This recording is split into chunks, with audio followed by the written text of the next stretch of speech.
I don't know where to begin to start praising Dishonored. Everything Dishonored tried to do, it does well. Freeform, non-linear stealth action games have been done before, but never at the level that Dishonored performs at.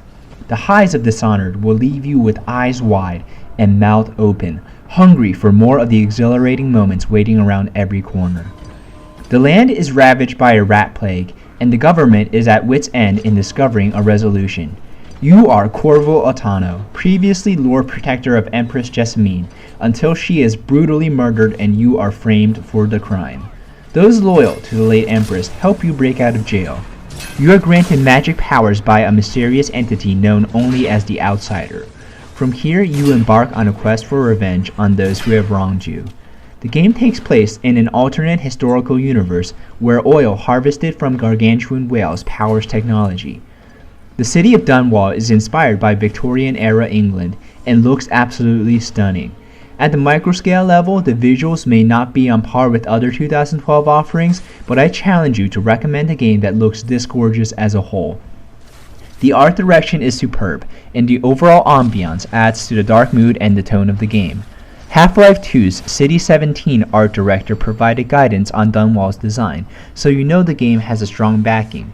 Exploring Dunwall is a lot like exploring the city of Rapture from BioShock. You find audiographs and journals that delve into more of the lore. From seeing piles of plague-infested corpses gobbled up by rats, to seeing the eccentric dress of party guests about to get slaughtered and their body parts flying, the game captivates you with its almost magical aura. The strongest aspect of this game is the amount of choice the game affords you. There are multiple pathways to any objective and multiple ways to complete an objective. You can infiltrate a strong point by possessing an animal and sneaking through a narrow pathway. You can rewire the security circuitry to be hostile towards guests instead of you. You can just fight your way through if you want. Each of the ways you can accomplish your goals is rewarding in its own right, but arguably the most satisfying to attempt is a non-lethal approach. Your assassination targets can be eliminated by direct means instead of straight murder. This approach often shames them more if you just killed them. Dunwall is not a complete open world, but you are free to do so much of whatever. I felt more freedom than some sandbox games have provided. The game is very story and mission focused, and both are incredibly enjoyable. Magic powers are an excellent complement to your assassin's arsenal. Using Blink to teleport behind enemy lines brings back fond memories of using the portal gun. You can purchase upgrades to your gear and unlock higher level magic as you uncover more hidden runes around the world. Bone Charms also grants you passive characteristic upgrades. The search for both is satisfying in its own right. High adrenaline stealth kills are fun, but adopting more creative approaches really provides the replay value. How about you make a guard throw himself off a roof by possessing him, or get him to kill himself with his own bullet?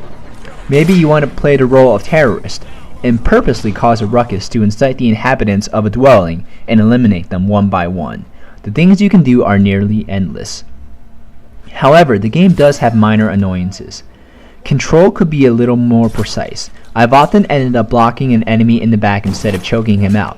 I also wish the cutscenes were a little more involving and the characters didn't all have such stiff facial animations. Without taking into account any of the inevitable multiple playthroughs, the game is also a little short for a single player only offering. At the time of the writing of this review, I've already beaten it twice. I wouldn't say that I'm a completionist, but I do like to be thorough in my playthroughs. My first time through, I changed the difficulty to hard in the second mission, went 50% total stealth with slow approaches, and did side missions to take out half my targets non-lethally.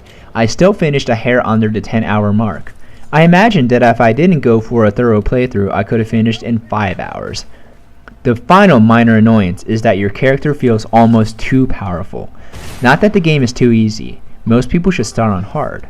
But from the way the characters talk to you and the amount of choices that the game provides, it's hard to overall feel a big struggle. In other story-driven games, you feel like a small cog in a larger machine.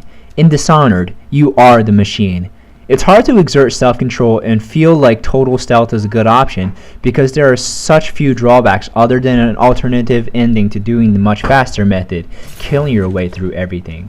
If the developers wanted an equal balance of encouraging approaches, they should have added more punishment to the combat-focused approach. All in all, Dishonored is the best game I have reviewed so far, despite its small annoyances. This is one of my candidates for Game of the Year. If you consider yourself a gamer or have ever at any point in your life enjoyed video games, you owe it to yourself to play Dishonored. I give Dishonored a 3.7 GPA.